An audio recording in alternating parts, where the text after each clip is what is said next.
ओंकारं बिन्दुसंयुक्तं नित्यं ध्यायन्ति योगिनः कामदं मोक्षदं चैव ओंकाराय नमो नमः।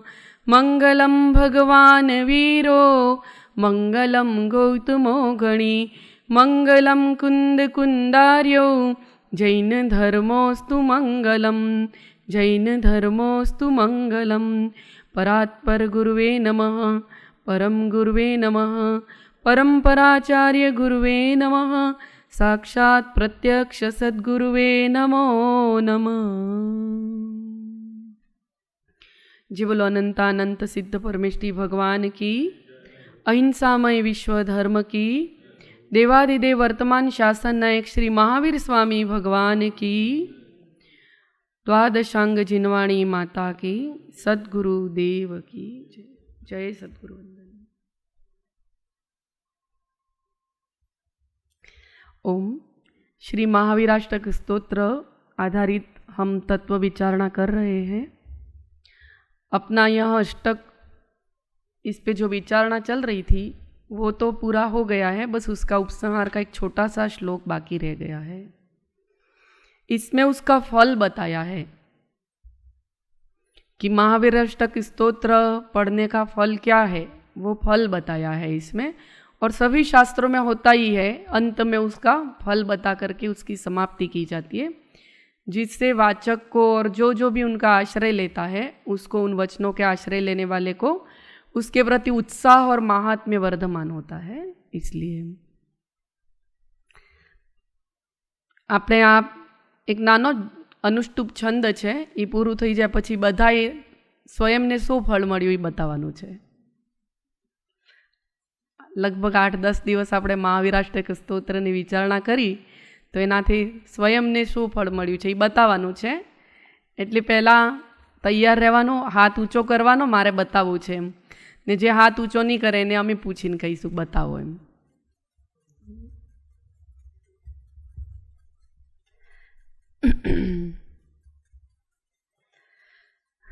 लास्ट एक बार मंगलाचरण का श्लोक बोल देते हैं और उसके बाद अंतिम श्लोक लेंगे।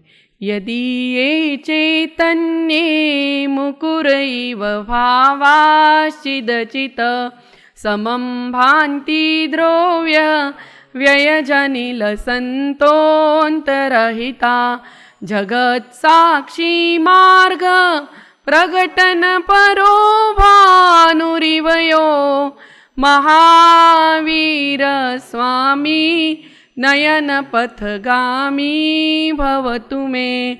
महावीर स्वामी नयन पथगामी भवतु मे। कल हमने 7 और 8 2 श्लोक लिए थे।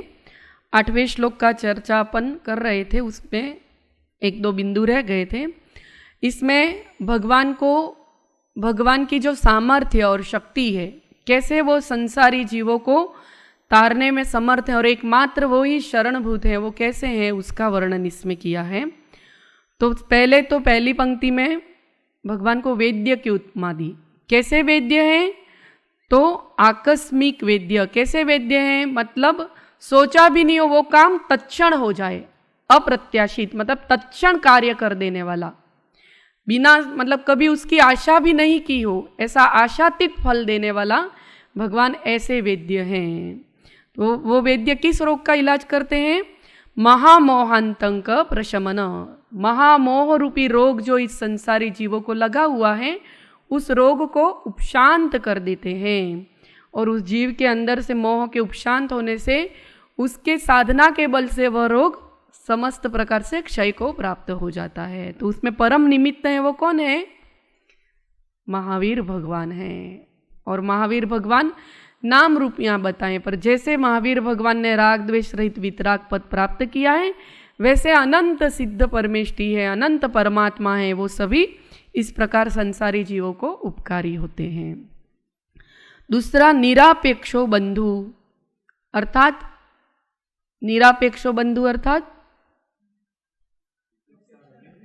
हाँ अपेक्षा रहित बंधु है, एने आपणाथी कई अपेक्षा नहीं, मात्र निष्कारण करुणाशीलताए શિષ્યના કલ્યાણ અર્થે ભક્તિનો ઉપદેશ કર્યો છે. એમાં આવે છે નવતત્વના 6 પદના પત્રમાં कि मात्र निष्कारण करुणाशीलता, वो यहाँ पर निरापेक्षो बंधु का अर्थ वो है कि मात्र और मात्र किसी स्वार्थ, किसी प्रकार की आशा, किसी प्रकार की अपेक्षा या वांछा अंदर में नहीं है और मदद रूप हो रहे हैं, निमित्त रूप हो रहे हैं, इसलिए निरापेक्षो बंधु.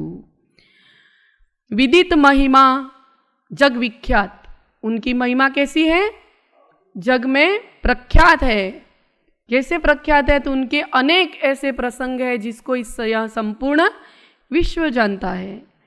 चाहे वो उनके यौवन अवस्था में गृहस्थ अवस्था का त्याग करना हो, सर्वसंग परित्याग करना हो, चाहे 12.5 वर्ष तक उग्र तप करना जिसमें आर्य और अनार्य समस्त देशों में जाकर के अपने कर्मों को जला देना, चाहे वो कौन सा उनके जीवन का प्रसंग हो कि भगवान महावीर के जो कर्म थे उनकी संख्या और अन्य शेष जो पूर्व में हो गए, ऐसे तीर्थंकर 23 तीर्थंकर भगवान, उन सब के कर्म की संख्या एक जगह करो और भगवान महावीर की एक जगह रखो, तो उससे भी अधिक भगवान महावीर के कर्म सत्ता में पड़े हुए थे. और उनको कितने समय में जलाना था, उनको नष्ट करना था?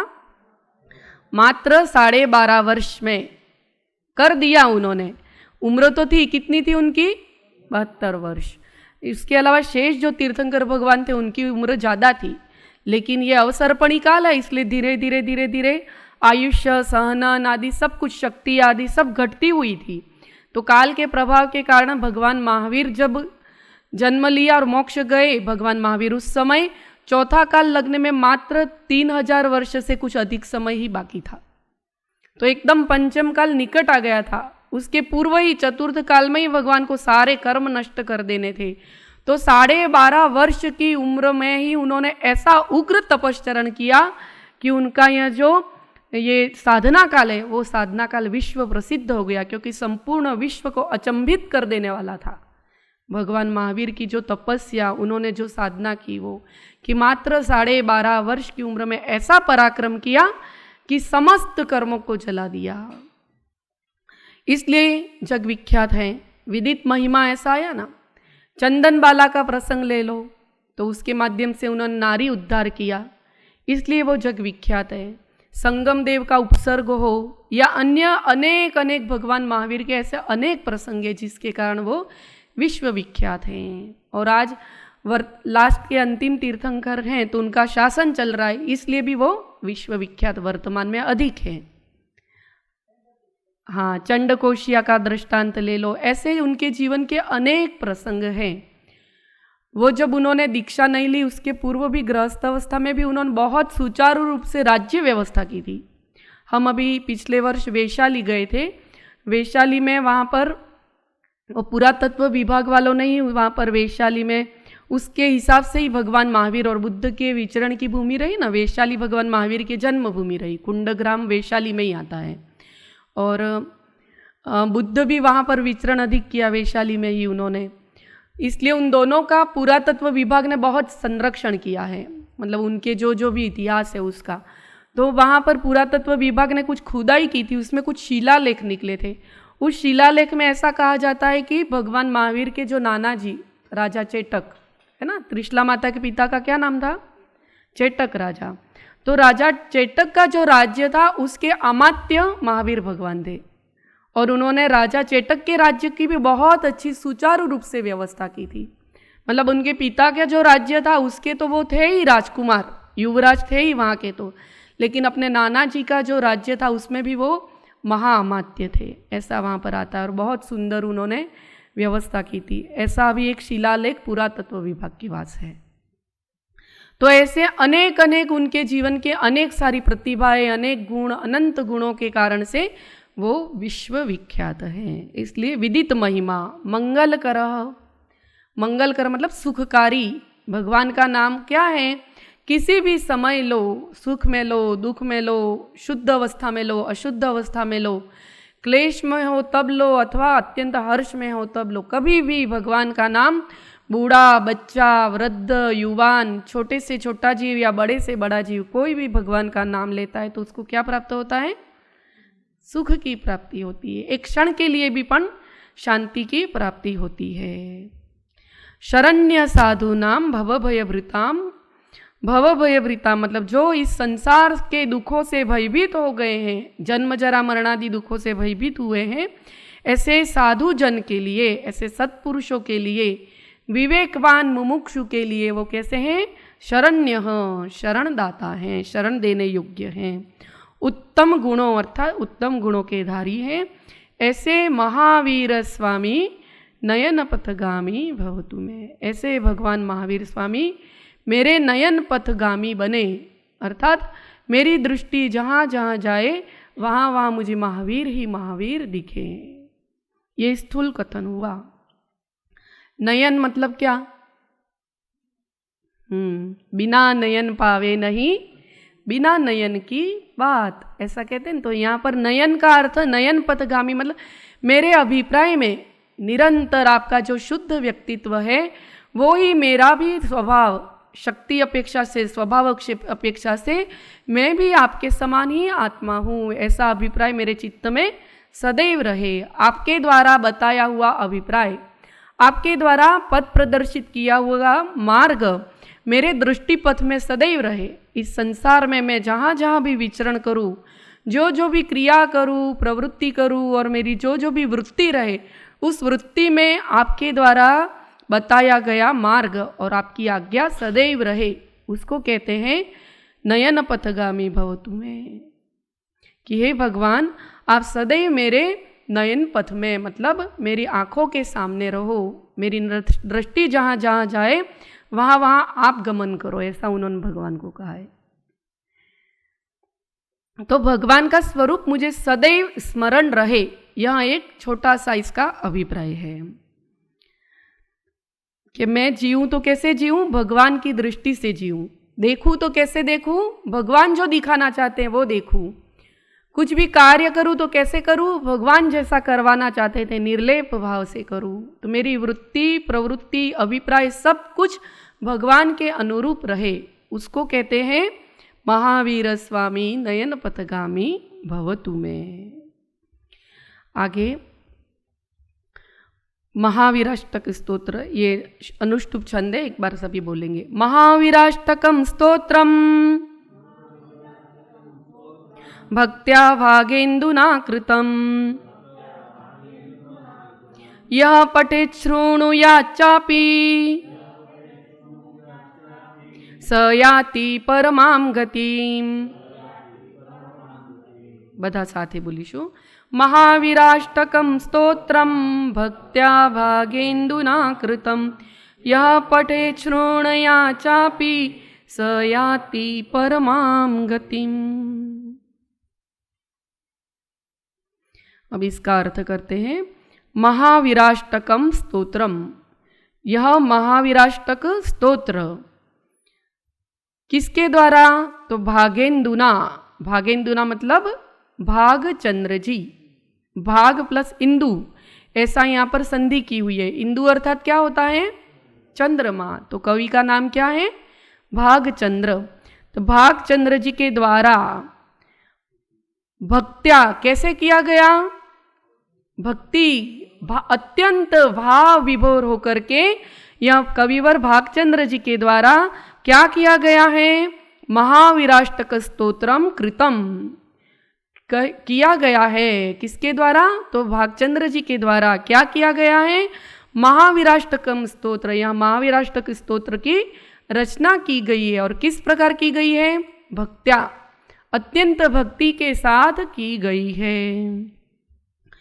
ऐसा जो उनके द्वारा अत्यंत भक्ति के कारण से આપણે કહીએ ને ભક્તિમાં ઉભરો બહાર આવી ગયો, इतनी भक्ति उमड़ पड़ी कि उन्होंने भगवान के लिए इस अष्टक की रचना की। रचना कब की? जब अपने अंदर अत्यंत भक्ति से, भगवान के प्रति भक्ति से चित्त आप्लावित हो गया, भगवान के प्रति भक्ति, अनन्य भक्ति अंदर हृदय में उमड़ पड़ी, तब जाकर के इस महावीराष्टक स्तोत्र की उन्होंने रचना की है। कि भक्ति अत्यंत हो जाती तो क्या करूँ, ऐसा समझ में नहीं आया, इसलिए उन्होंने लिखना शुरू कर दिया भगवान के लिए। और फिर यह पठेत श्रोणया चापी, ऐसा जो अष्टक है, यह महावीराष्टक स्तोत्र है, उसको क्या, यह मतलब जो, पठेत, पठेत मतलब पढ़ता है, और श्रोणया चापी अर्थात श्रोणु, यहाँ पर संधि विच्छेद होगा, यहाँ पर च है वो त हो जाता है, संधि करते हैं तो पठेत, और फिर ये छ है वो श्र हो जाता है, श्रवण का श होता है ना वो, तो श्रुणुयात, श्रुणुयात मतलब सुनेगा, जो पढ़ेगा और जो सुनेगा, क्या, ये महावीराष्टक स्तोत्र, जो मतलब कौन, हम सभी, हम सभी, अपन भी भव्य ही है ना, कि जो इसको पढ़ेगा, हम पढ़ भी रहे हैं और सुन भी रहे हैं इतने समय से, तो वो क्या करेगा, स याति परमाम गति, जो भी इस महावीराष्टक स्तोत्र को पढ़ेगा और सुनेगा वह क्या करेगा, परमाम गतिम, परम मतलब, परमाम मतलब परम, सर्वोत्कृष्ट, उत्कृष्ट पद, गति अर्थात पद, इस जगत में जो सर्वोत्कृष्ट पद है वो कौन सा है,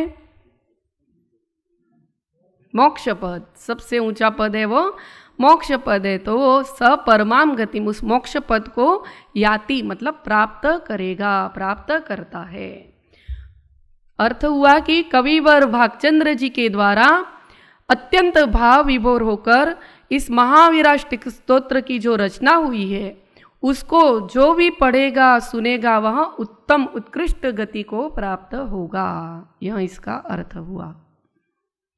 अब ऐसा फल, ये फल बताया, इसका उत्कृष्ट फल बताया है, ये भविष्य की अपेक्षा से फल बताया है, वर्तमान में हमने क्या फल प्राप्त किया वो सबको बताना है। મહાવીરાષ્ટક સ્તોત્ર વાંચવાથી આપણને શું લાભ થયો એ બતાવો। હવે આમાં વધારે વિવેચન શું કરીએ, આપણે જે સમજ્યા એ ટાઈમ તો ઘણો બાકી છે, આજે બધા બોલીએ, હું એકલી નહીં બોલું।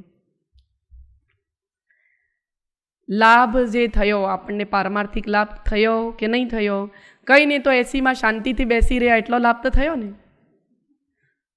નહીં કોઈ બોલે તો હું એમ જ સમજી કે ચલો એસીમાં બેસવાનો લાભ તો થયો, ટાઈમ પાસ તો થઈ ગયો, એ પણ એક લાભ છે। કમ સે કમ બહાર જઈને કંઈ બીજી વસ્તુઓમાં આપણે ઉલજી જતા એ તો નહીં થયું। હા બરાબર છે, બરાબર છે। એટલે આપણને હવે મોક્ષ અવશ્ય પ્રાપ્ત થશે, કેમ કે આ વાંચ્યું છે અને સાંભળ્યું છે, એટલે એ ભવિષ્યમાં થશે। વર્તમાનમાં શું લાભ થયો? હા છાયાબેન, માઇક નથી ને, માઇક લઈને ના તમે બોલો ને, માઇકમાં બધાને સંભળાય નહીં ને, પછી ઓલા ભાઈને કહેવું તો મૂકી જતા માઇક પર। એક માઇક ભાઈઓ બાજુ લઈ લઈએ આપણે, મિતેશભાઈ લઈ લો માઇક।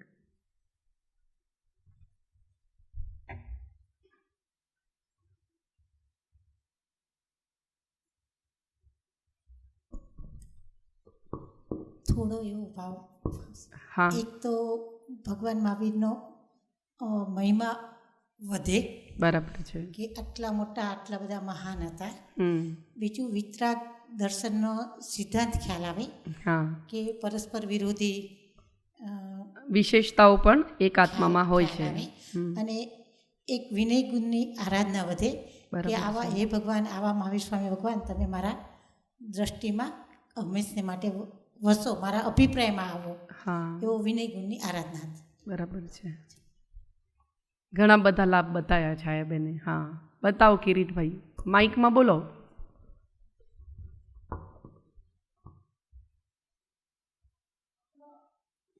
આપણા જે અત્યાર સુધી ભાવ અશુભમાં જતા હતા એ મહાવીરાષ્ટકને યાદ કરીએ તો એ અશુભમાં જતા ભાવ અટકી જાય છે, શુભ તરફ જાય છે, એટલો તો અનુભવ થાય છે। બરાબર, જેટલા સમય આપણે આ ગ્રંથની વિવેચનામાં આપણો ઉપયોગ લગાવ્યો એટલો સમય આપણે અશુભ ટાળ્યો અને શુભમાં રહેવાનો પ્રયત્ન કર્યો। હા બીજું મીનાબેન, બેનશ્રી બતાવો છો? હા બેનશ્રી આપ કહીએ। મુખ્ય તો મને અમુક શબ્દો સમજમાં નહોતા આવતા, બરાબર, એ ખૂબ સારી રીતે સમજ પડ્યા એટલે વધારે એનો ભાવ આવે છે। બરાબર, એટલે સુણે સમજે શ્રદ્ધે, તો મારી શ્રદ્ધાનો આમાં વધારે પ્રભાવ થયો આનાથી, કારણ કે બધા સમજણ પડી એટલે મારી શ્રદ્ધા પણ વધી અને બરાબર છે. મહાવીર ભગવાનના અમુક જે ગુણો એ ખૂબ હૃદયને ખૂબ પ્રભાવિત કરે. बराबर है। એટલે આપણે अपन भक्ति से रोज बोलते तो थे ही, उसको परिचय तो था ही, लेकिन शब्द और भाव उतना स्पष्ट नहीं हो पा रहा था क्योंकि अपने को उसका अर्थ पता नहीं था। तो सम्यक ज्ञान के 8 अंग है, उसमें पहला क्या आता है? शब्द का अर्थ, है ना, उसका शब्द का उच्चारण सही करना और अर्थ को समझ करके फिर उसका पाठ करना। सम्यक ज्ञान अध्ययन कैसे करना? तो शब्द शुद्धि અને અર્થ શુદ્ધિ એ બે સમ્યક જ્ઞાનના 8 અંગમાં પહેલા પ્રથમ 2 અંગ છે કે શબ્દનું ઉચ્ચારણ શુદ્ધ થવું જોઈએ ને તે શબ્દનો અર્થ પણ ખ્યાલ હોવો જોઈએ આપણને, તો જ એનો ભાવ આપણે યથાર્થ પકડી શકીએ. માનો કે આ એમ હતું કે પઠિત પછી અમે એવું સમજતા હતા ક્ષણ હા એટલે સાંભળવું એમ શ્રુણવું. હા હા જેટલો જેટલો આપણને કોઈ પણ ગ્રંથનો પરિચય વધે એટલું એટલું તે ગ્રંથ પ્રત્યે, તે વચનો પ્રત્યે આપણો શું કહેવાય પ્રીતિ વધે ને પ્રીતિને પરિચય વધવાથી આપણો ઉપયોગ એમાં વધારે પ્રગાઢતાપૂર્વક લાગે, એનું ફલ છે. ભગવાન પ્રત્યેની શ્રદ્ધા વધી અને એમ થયું કે દેડકાનો જીવ આટલી શ્રદ્ધાથી જો દેવગતિને પામ્યો તો આપણે પણ પુરુષાર્થ કરીએ તો આપણે પણ આગળ વધીએ અને ભગવાનના ગુણો, ભગવાનનું વર્ણન, ભગવાનનો દેહ કેવો હતો એ બધાનું ભાવભાષણ થાય આપણને આ વાંચવાથી. હા બરાબર છે. મહાવીરાષ્ટક સ્તોત્રને એક એક કડીમાં ભગવાનના બધા પ્રકારના સ્વરૂપની અલગ અલગ વિવિધતાઓથી ભરેલું છે. માત્ર એક ભક્તિ છે એવું ને, પણ એ ભક્તિમાં ઘણી બધી વિવિધતાઓ છે. અને ભગવાનના આટલા કર્મો હોવા છતાં તીર્થંકર 23 તીર્થંકરની સામે એમના એટલા તે છતાં 12.5 વર્ષમાં એમણે તપ કરીને જો ખપાવ્યા તો આપણે પણ પુરુષાર્થ કરીએ તો એવી ભાવના થાય કે આપણે પણ ખપાવી શકીએ. બરાબર છે. પરાક્રમ આપણે પણ કરી શકીએ એવું અંદરથી સ્ફૂર્ણા થઈ. હા દીનાબેન, પછી ભાઈઓને બોલવાનું છે ને, લેડીઝ ફર્સ્ટ એમ કે છે બધા, એટલે એમને બોલી લેવા દઈએ. બહુ આવડતું નથી મને, પણ જેટલી વાર સાંભળી છે એટલી વાર ભાવ એકદમ બરાબર ઓલા કે ને ત્યારે જ શાંતિનો અનુભવ થોડો થાય છે. હા તત્ક્ષણ આ મહાવીરાષ્ટક સ્તોત્રની વિશેષતા છે. કોઈક રચના, અમુક રચના એવા સમયમાં થઈ હોય કે કોઈ પણ વ્યક્તિ કોઈ પણ સમયને ભલે અર્થ સમજમાં આવે કે નહીં આવે, એ બોલે તો એને અંદર ભાવ વિશેષ ઉત્પન્ન થાય. કેમ કે ઘણા બધા લોકો આનો પારાયણને પાઠ કરતા હોય ને, એટલે કેટલા બધા લોકોના ભાવ આ શબ્દ પૂતગલ સાથે સંકળાઈ ગયા છે. એટલે એ શબ્દ પૂતગલની અતિશયતા છે એ વધી જાય છે. તો આ પૂતગલ પણ ચૈતન્યને પ્રભાવિત કરે છે. આટલા વખત ઘણી બધી વાર બોલ્યા પણ એક ભાવ આવા આવતા નહોતા, શબ્દનો જ અર્થ નથી. બરાબર છે. એટલે અષ્ટકનું મહાત્મ્ય આવ્યું. મહાત્મ્ય બરાબર છે. હવે ભાઈઓમાંથી ચલો બીજી પરીક્ષા કરીએ. ભાઈઓને બોલવાની બધા સમજી ગયા છે એટલે કોઈને બોલવું નથી. હા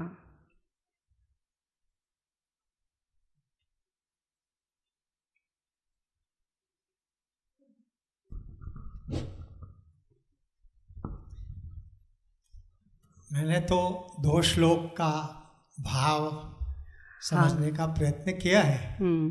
उसके आधार पे एक बात समझ में आती है कि सारी दुनिया तो पद चिन्हों पे चलकर महान बनती है, लेकिन दुनिया में कुछ ऐसे बिरले होते हैं जो स्वयं पद चिन्ह बनाते हैं और सारी दुनिया उसका अनुसरण करती है. तो ऐसे ही भगवान महावीर हैं जिन्होंने पद चिन्ह हमारे लिए बनाए. अब हम सबको उस पद चिन्हों पे चलकर उस परम पद को प्राप्त करना है. यह एक प्रेरणा मिलती है और निस्वार्थ भाव से हम सेवा कार्यों में संलग्न हो, यह एक संदेश भी इन पदों से प्राप्त होता है. निरापेक्षो बंधु ऐसा आया है ना, उससे कि निस्वार्थ भाव से सेवा भक्ति जो भी करना है वो निष्काम भाव से करना चाहिए.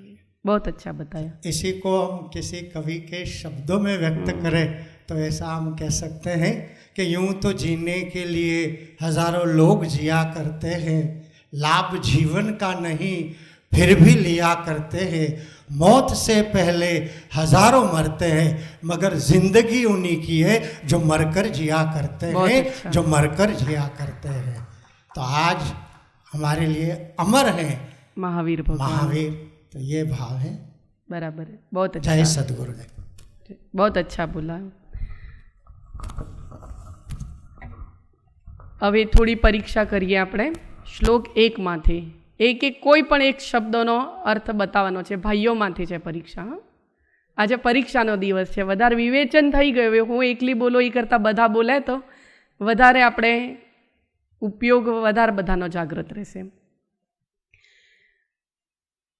મુકુર શબ્દનો અર્થ શું થાય બતાવો। હા, માઇકમાં બોલો। આઈના અરીસો। અરીસો, અરીસાની ઉપમા અહીંયા ભગવાનની કઈ વિશેષતાને આપી છે, કયા ગુણને ઉપમા આપી ને મુકુરની?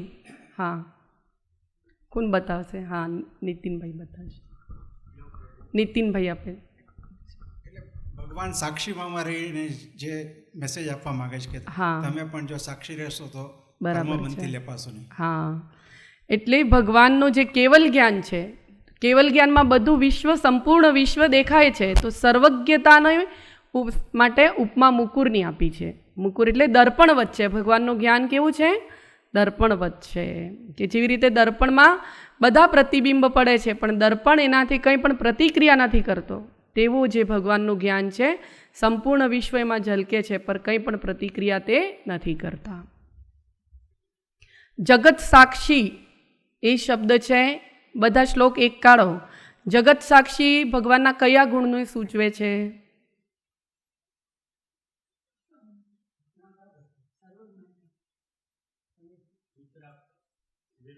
વિતરાગતા। બહુ સરસ મિતેશભાઈ। જગત સાક્ષી એટલે સાક્ષી જ રહે છે, સાક્ષી રહે છે મતલબ રાગ પણ નથી કરતા અને દ્વેષ પણ નથી કરતા, એટલે જગત સાક્ષી એટલે વિતરાગ ભાવને, વિતરાગતા એમની વિશેષતા છે, એમનું સૂચન કરે છે। સમમ ભાંતિ દ્રવ્ય વ્યયજની લસંતોંત રહિતા, એમ જે આવ્યું છે ને એ લાઈનમાં એમની સર્વજ્ઞતા છે ને જગત સાક્ષીપણું જે કીધું છે એમાં વિતરાગતાનું સૂચન છે। ને માર્ગ પ્રકટન પરો ભાનુ ઇવ, સૂર્યની જેમ આ વિતરાગતાનો માર્ગ પ્રકટ કરવામાં સૂર્યની જેમ પ્રતાપી છે, સ્વપર પ્રકાશક છે। એ કયું ગુણ છે?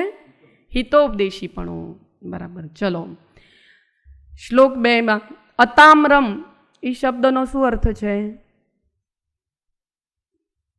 પાછળ વાંચીને પછી ફટાફટ નહીં કરવાનો, એમાં આ સંસ્કૃત જ વાંચીશું તો સમજમાં, હમણાં જ આપણે કર્યું છે ને કેટલું ડિટેલ કર્યું છે।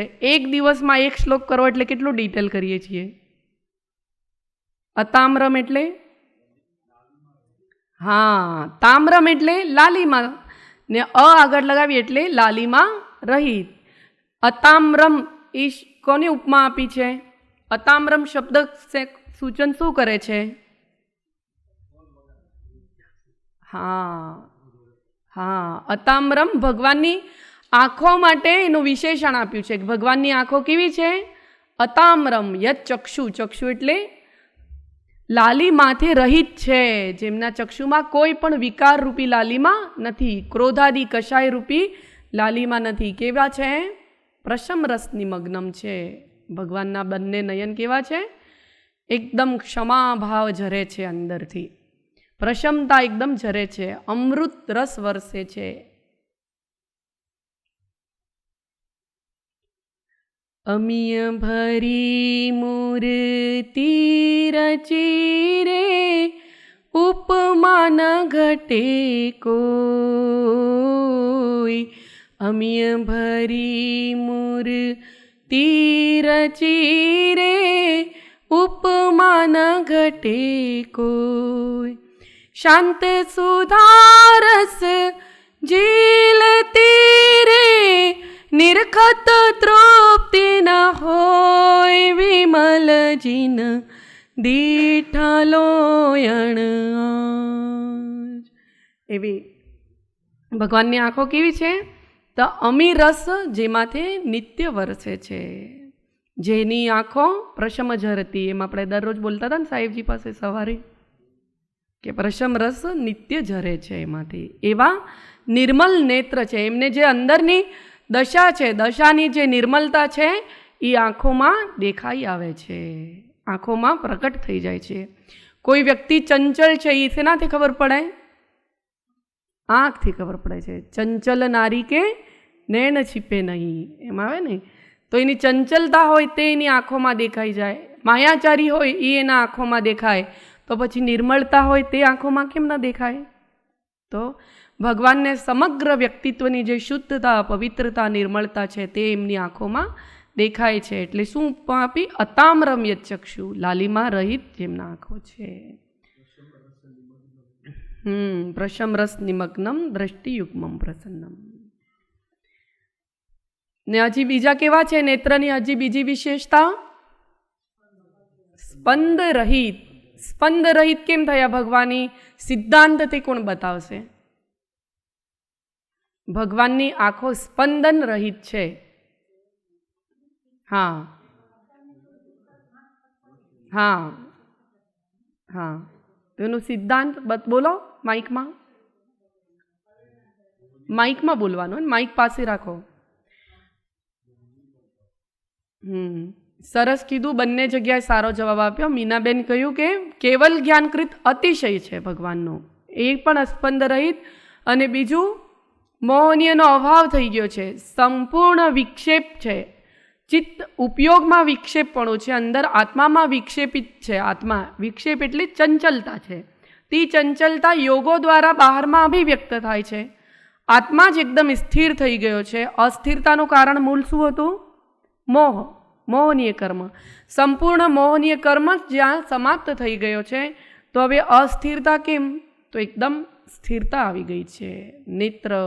ને બીજું હજી એક વસ્તુ રહી ગઈ, આપણે એ દિવસે કહી હતી. સ્પંદ રહિતતાનું કારણ સ્પંદ રહિત છે એટલે કેવી રીતે છે? દ્રષ્ટિ ક્યાં છે એમની? નાસાગ્ર છે. એટલે નાસાગ્ર છે એટલે કોને જોવે છે? એ સ્વયંને જ જોવે છે. સ્વયંમાં જ ભગવાન લીન છે એ સૂચવે છે. ભગવાન જે છે એમનો સમગ્ર ઉપયોગ છે એ આત્મામાં જ લીન છે, સ્વયંમાં જ લીન છે. એટલે કોઈ પણ પર તરફ બિલકુલ બી દ્રષ્ટિ એમની નથી થતી. આત્મલીનતા, આત્મતલ્લીનતાને સૂચવે છે. એટલે સ્પંદ રહિત છે એમના બંને નેત્ર. જગતમાં કંઈ જોવા જેવું નથી એ ઉપદેશ આપે છે જગતના જીવોને. અકંપન છે, અકંપન. એમના પ્રત્યેક પ્રદેશ પ્રકંપન રહિત છે. તો બહારમાં યોગ અકંપિત રહે, એમાં શું મોટી વાત છે? એમના આત્માના પ્રદેશમાં જરાય પણ ચલાયમાનતા નથી. એક પણ પ્રદેશ, બધા પ્રદેશ સ્થિર થઈ ગયા છે. તો સર્વ આત્મ પ્રદેશ જ સ્થિર છે, તો બહાર યોગોમાં પણ સ્થિરતા જ હોય છે. પણ તીર્થંકર નામ કર્મના ઉદયને કારણથી વિહાર, ઉપદેશ આદિ થાય છે, પણ એમાં એમના આત્માના પ્રદેશ અસ્થિર નથી થતા, ચંચલ નથી થતા. આત્માના પ્રદેશ જે છે તે તો ઘનીભૂત થઈ ગયા છે. ઘન એટલે જે લોહનો પિંડ હોય ને, એ કેવો ઘન છે, ઘનરૂપ, કે એમાં કોઈ પણ વસ્તુ પ્રવેશ ન કરે ને એને કોઈ કેટલું પણ દબાવી દે પણ તે હલી ના શકે. એવી રીતે ઘન છે તે આત્મા. તો કોઈ પણ હવે બહારની કોઈ પણ પરદ્રવ્ય એમને ચલાયમાન નથી કરી શકતા. તો આમાં બીજા શ્લોકમાં ભગવાનની મુદ્રાનું વર્ણન થયું. હવે ત્રીજામાંથી લઈએ.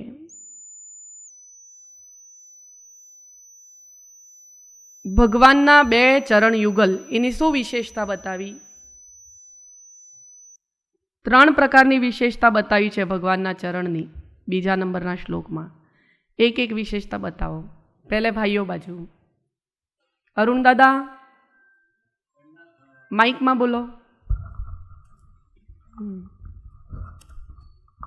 લસત શબ્દ જે છે એમના પદમાં આપણે જે લસત ધામની વાળો 5G શ્લોક બોલતા હતા ને, એ લસતનો અર્થ એક્ઝેક્ટ બને શોભાયમાન. શોભાયમાન, અચ્છા. હા, તો એની ઉપમા આપેલી છે અહીંયા આગળ પગને માટેની. કે એટલે શેનાથી શોભાયમાન છે?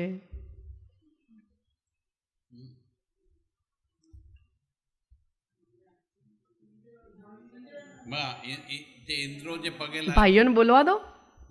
હા, એટલે ઇન્દ્રોના જે મુકટમાં જે હીરા વગેરે હોય હા. છે એના પ્રકાશથી એના પગની ઉપર જે પડે છે તેનાથી આખો ચળકાટ. હા, ભગવાનના જે ચરણ છે, કેટલા ઇન્દ્રો છે? તને પંક્તિબદ્ધ દેવો ભગવાનના સમૌ શરણમાં છે ને ભગવાનની સામે બેઠા છે, અથવા પંક્તિબદ્ધ દેવો નિરંતર ભગવાનના ચરણ કમલના એમના મુકુટની મણીઓ દ્વારા પ્રક્ષાલ કરે છે. એટલે ભગવાનના જે ચરણ છે દેવોની મુકુટની મણીઓથી હંમેશા પ્રકાશિત હોય છે. એક એ ઉપમા આપી છે. ભગવાનના ચરણ કમલનું ધ્યાન કર્યું ભાગચંદ્રજી, તેમને કેવા દેખાયા કે દેવોની મુકુટોની મણીઓથી જેમના ચરણ અત્યંત એમાં પ્રકાશમાન છે, કાંતિમાન, શોભિત છે. બીજું હજી કેવા છે? ભગવાનના ચરણ કમલ વ્યવહારથી થયું આ. હા, સ્મરણ માઇકમાં બોલજો હે ને. સ્મરણ માત્રથી, સ્મરણ રૂપી જલ માત્રથી શું શાંત થાય છે? જગતના જીવોની ભવજાલા શાંત થઈ જાય છે. એવા મહાવીર ભગવાન છે.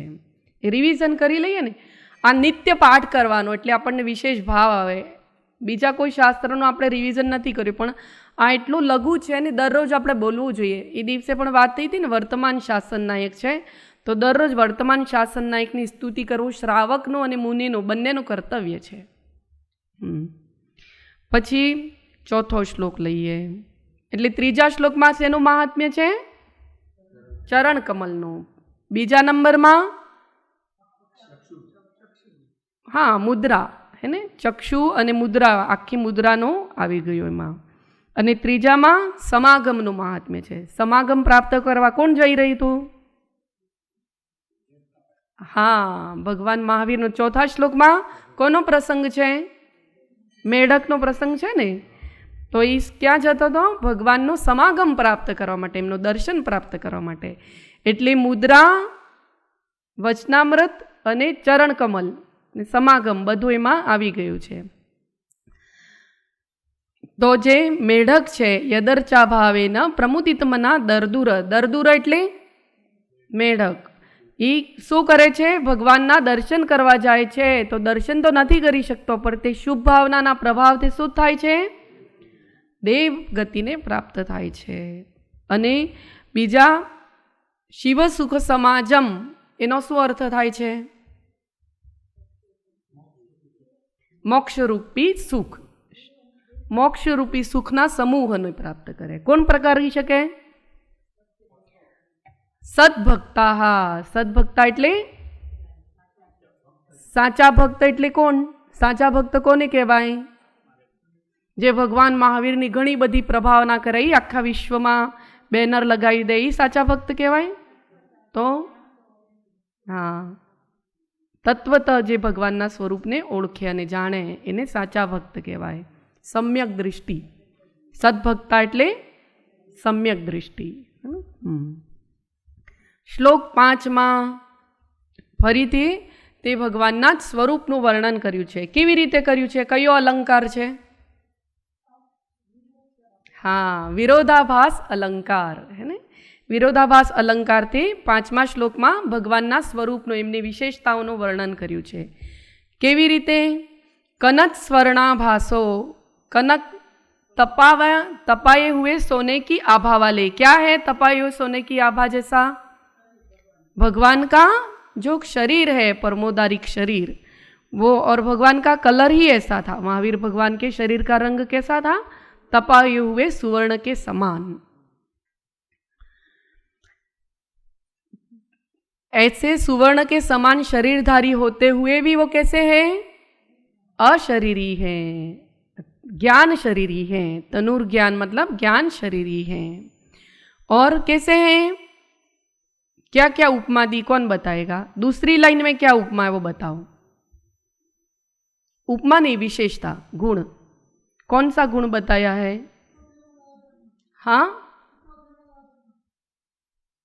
पुत्र छे, सिद्धार्थ राजाना पुत्र पण छे, छतांय अजन्मा छे। केम के आत्मा निश्चयनी अपेक्षाए अजन्मा छे अने व्यवहारनी अपेक्षाए सिद्धार्थ राजाना पुत्र छे। बीजू विचित्रात्माप्य कोण अर्थ कोण बतावशे? હા હા બતાવો. હા, વિચિત્ર એટલે અનેક પર્યાયવાળા છે છતાં પણ કેવા છે? એક છે એટલે એક પણ છે અને અનેક પણ છે. દ્રવ્યાર્થિક નયની અપેક્ષા એ એક છે અને પર્યાયાર્થિક નયની અપેક્ષાથી અનેક રૂપ છે. વિગત રાગોદ્ભૂત શ્રીમાન એટલે શું કહેવાય બતાવો. હા, કેવલ જ્ઞાનરૂપી લક્ષ્મીથી યુક્ત છે, એ એમની અભ્યંતર લક્ષ્મી છે. અને કેવલ જ્ઞાનના કારણથી જે સમવસારણ આદિ એમનો વૈભવ છે એ એમની બહિર્લક્ષ્મી છે. એમના જે સ્વ અનંત ચતુષ્ટય પ્રગટ થયા છે એ અંતરંગ લક્ષ્મી છે. અને બહારમાં કેવલ જે દેવકૃત સમવસરણ આદિની જે રચના છે, જે અતિશય આદિ છે, એ બધી એમની બાહ્ય લક્ષ્મી છે, બાહ્ય વૈભવ છે. એટલા વૈભવવાન હોવાથી અંતરંગ બહિરંગ વૈભવથી યુક્ત હોવા છતાં પણ કેવા છે? વિગત રાગોદ્ભૂત બતાવો. વિગત રાગોદ્ભૂત એટલે રાગ રહિત, લક્ષ્મી સંપન્ન છે છતાં પણ રાગથી રહિત વિતરાગી છે. છઠ્ઠા શ્લોકમાં શેનું મહાત્મ્ય છે? હા, ભગવાનના વચનામૃતનું. જો આટલા સમય સુધી એમના ચરણ અને મુદ્રાનું વર્ણન હતું 5 શ્લોક સુધી, છઠ્ઠા શ્લોકમાં ભગવાનની વાણીનું મહાત્મ્ય બતાવ્યું છે. હે ને? વચનામૃત. અહો સતપુરુષ કે વચનામૃતમ મુદ્રા અરુ સત સમાગમ સુચિ ચેતના જાગૃત કરન. આપણે સુષુપ્ત ચેતન જાગ્રત થયો કે નહીં થયો મહાવીરાષ્ટકથી? દીનાબેન બતાવ્યું હતું ને કે અંદરમાં જાગૃતિ વધી એવું લાગ્યું. થયું કે નહીં થયું? હા, કેમ કે ભગવાનની મુદ્રાનો, એમના વચનામૃતનો, એમના ચરણ કમલનો જ્યારે જ્યારે પણ કોઈ ભવ્ય સાધક સ્મરણ કરે તેની સુષુપ્ત ચેતન જે છે એ અવશ્ય જાગૃત થાય. તો શ્લોક 6માં ભગવાનની વાણીનું મહાત્મ્ય છે. યદી યા વાગ્ગંગા વિવિધ નય કલ્લોલ વિમલા. વિમલતા, વિમલ એટલે નિર્મળ. કેમ નિર્મળ? કેવી રીતે છે? હંમેશા કાયમ માટે નિર્મળ જ રહે છે, ક્યારે પણ એમાં અનિર્મલતા નથી આવતી, કલુષતા નથી આવતી. એનું કારણ શું છે? હા, ભગવાનમાં રાગ દ્વેષ નથી, પણ એમની વાણીમાં શું વિશેષતા છે બતાવો. સ્વચ્છતાનું કારણ. અચ્છા, ઉપમા કોને આપી છે એ બતાવો. ગંગા નદીની ઉપમા આપી છે. ગંગા નદીની સ્વચ્છતાનું કારણ શું છે? સરકાર. ઉપાદાન કારણ શું છે? હા, પણ સ્વયં કેમ કંઈક એવું થતું હોય ને એની અંદર, કોઈ પણ નદી કે સમુદ્ર પવિત્ર સ્વચ્છ શેના કારણથી રહે છે? લહેરોને કારણથી. એને એને અંદર ઉઠતી જે લહેરો છે એ શું કરે? કચરાને સાઈડમાં કરી નાખે, એટલે હંમેશા સ્વચ્છ અને પવિત્ર રહે. ઠેરા પાણી સડતા રહેતા બહેતા નિર્મલ હોતા હૈ, એમ કહીએ કે નહીં? તો જે પાણી સ્થિર રહે છે એ સડી જાય છે, પણ જે નિરંતર અંદર કલ્લોલે તરંગમાં ઉછલતી હોય તો તે પવિત્ર રહે છે. તો ભગવાનની વાણીમાં કેવી છે કલ્લોલો? કઈ કલ્લોલો છે? નહીં, નિક્ષેપ, ભંગ. 2 દિવસ સુધી આ સ્વાધ્યાય લીધું હતું આપણે, હે ને? બધા પ્રકારના નહીં સમજ્યા હતા. 6 પ્રકારના નહીં. નિશ્ચય વ્યવહાર નહીં, પછી સદ્ભુત અસદ્ભુત વ્યવહાર નહીં, પછી ઉપચરિત અનુપચરિત સદ્ભુત વ્યવહાર નહીં, ઉપચરિત અનુપચરિત અસદ્ભુત વ્યવહાર નહીં, પછી સપ્તભંગનું વર્ણન કર્યું હતું. કયા હતા સપ્તભંગ? હા, સ્યાદ બોલો, સ્યાદ અસ્તિ. બીજું સ્યાદ નાસ્તિ, સ્યાદ અસ્તિ નાસ્તિ. ચોથું સ્યાદ અવક્તવ્ય. પાંચમું સ્યાદ અસ્તિ અવક્તવ્ય. સ્યાદ નાસ્તિ અવક્તવ્ય. સ્યાદ અસ્તિ નાસ્તિ અવક્તવ્ય. આવી રીતે સપ્તભંગ અનેક પ્રકારના નય અને નિક્ષેપથી યુક્ત ભગવાનની વાણી છે. બીજા નય રહી ગયા હતા. કયા? વ્યવહાર નયના બીજા પણ ભેદ છે. નિગમ સંગ્રહ વ્યવહાર ઋજુસૂત્ર શબ્દ સમભિરૂઢ એવં ભૂત નયા. એ પણ વ્યવહારના બાહ્ય પદાર્થો સાથે એને સમજવા માટે, એનો વ્યવહાર કેવી રીતે કરવો તેના માટે આ પણ નય છે. તેવા પ્રકારના અનેક નય ભગવાનની જે વાણી છે તે નય નિક્ષેપ અને ભંગ સહિત છે. એના કારણથી ક્યારેય પણ એકાંતિત નથી થઈ જતી. અનેકાંતમય વાણી છે. એક જ શબ્દમાં કહીએ તો ભગવાનની વાણી કેવી છે?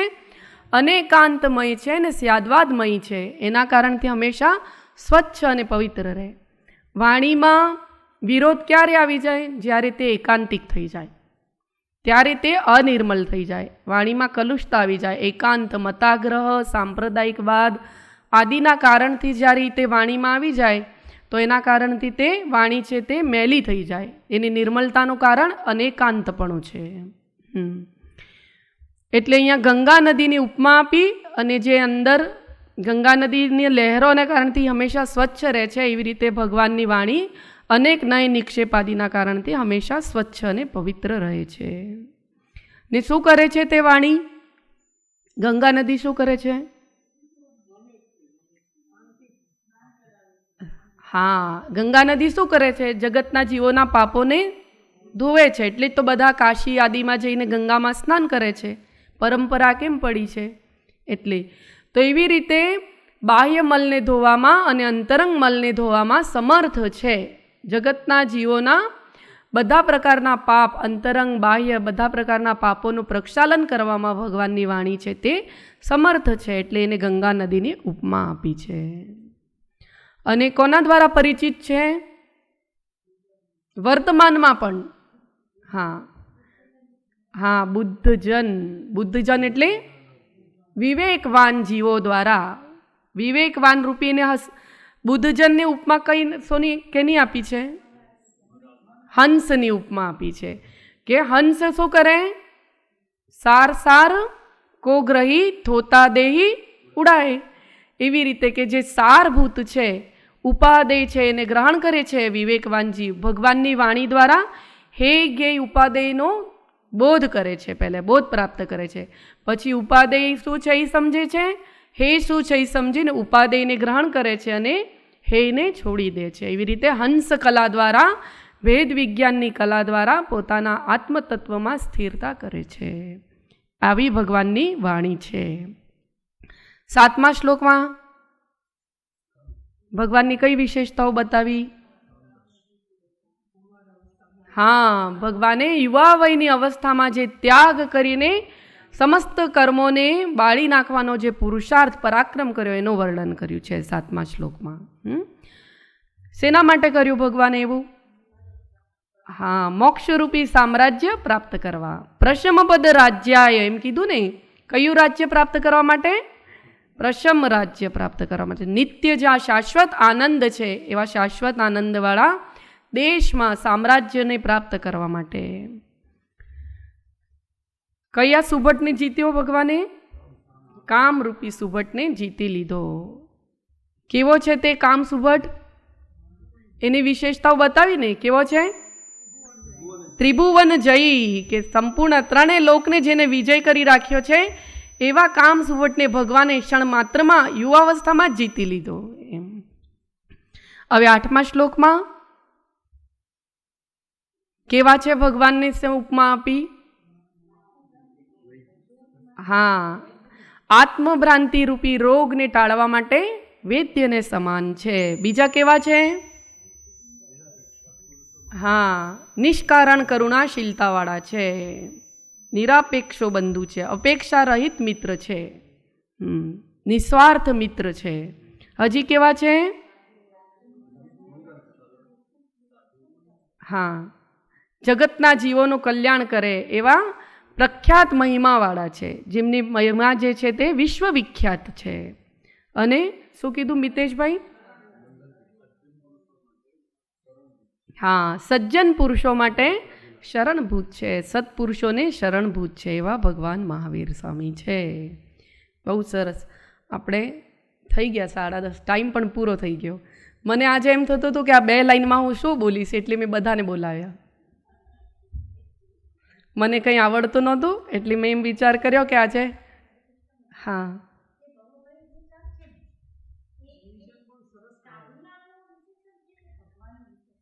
સાધુ નામ. હા, ભવ ભય. હા, ભયથી પીડિત છે.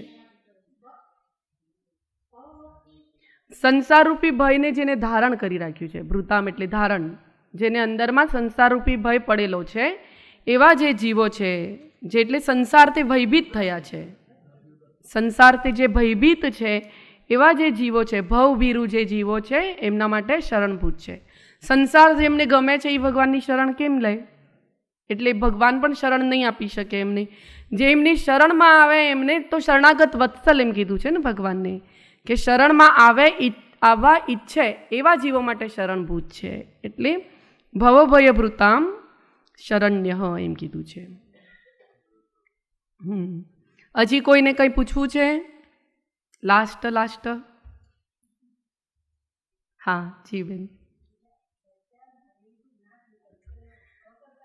ના છે ને, અહીંયા જુદું નથી, એક જ વચ્ચે ગેપ નથી, એક જ શબ્દ છે આખો. ભાગેન્દુના, ભાગેન્દુના એટલે અહીંયા ઉસકે દ્વારા તીસરી વિભક્તિ છે, કે દ્વારા કરણ સે એમ કહીએ ને તો ત્રીજી વિભક્તિ. ભાગેન્દુના ભાગચંદ્રજી દ્વારા એમ છે, પણ અહીંયા મિસપ્રિન્ટ છે. આ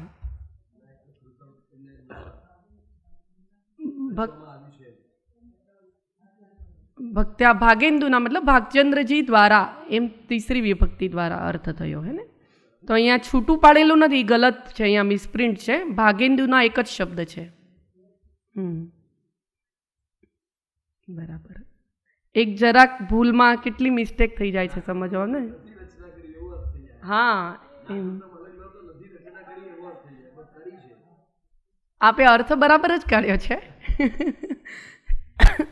પર એક જ શબ્દ છે અહીંયા. બોલો મહાવીર સ્વામી ભગવાન કી જય.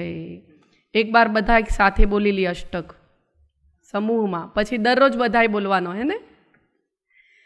યદી એ ચૈતન્યે મુકુરૈવ ભાવાશ્ચિદચિત સમમ ભાંતિ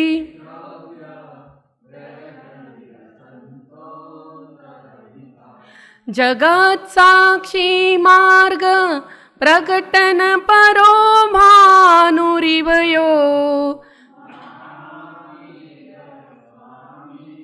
નયન પથગામી અતામ્રમ્ય ચક્ષુ કમલયુગલમ સ્પંદરહિતમ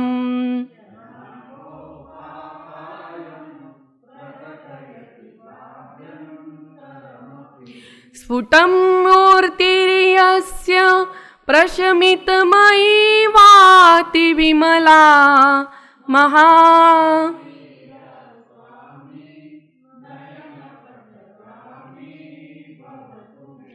નમન્ના કેન્દ્રાલી મુકુટમણિ ભાજાલ જટિલમ લસત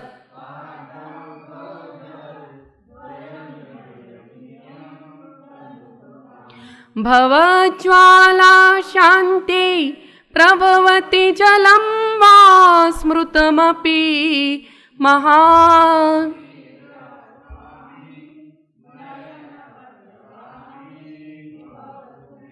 યદર્ચા ભાવેન પ્રમુદિતમનાદર્દુરૈઃ ક્ષણાદાસી સ્વર્ગી ગુણગણ સમૃદ્ધ સુખનિધિ લભન્તે સદ્ભક્તા શિવ સુખ સમાજમ કિમુ તદા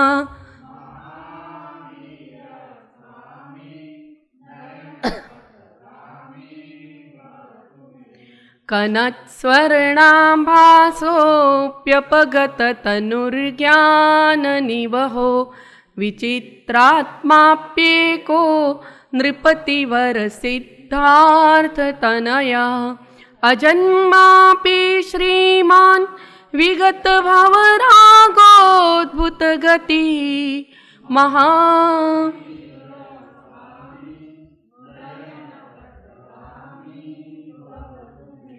યદિયાવા ગંગા વૃહદ્જ્ઞાનાંભોવિર્જગતિ જનતાં યા સ્નપયતિ इदानीमाप्येषा बुधजनमरालये परिचिता महावीर स्वामी नयन अनिर्वारोद्रेकस्त्रिभुवनजयी कामसुभटः कुमारावस्थायामपि निजबलाद्येन विजित स्फुरन्नित्यानन्द प्रशमपदराज्याय सजिन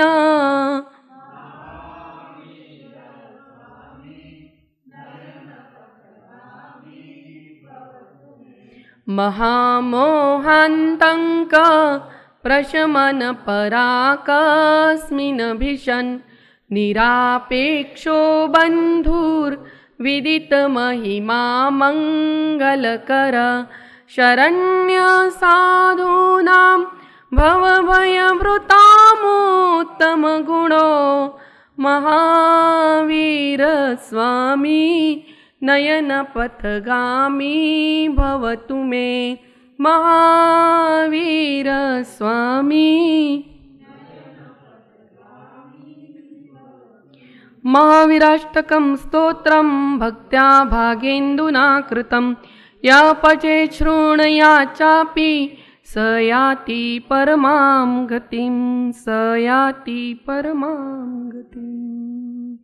जा वाणी के ज्ञान से सूझे लोकालोक सो वाणी मस्तक नमो सदा देतो हूँ धोक। हे जिनवाणी भारती तो ही जपो दिन रैन जो तेरा शरणा लहे सो पावे सुख चैन। 9 वार नमोकार मंत्र आत्म अनुसंधान।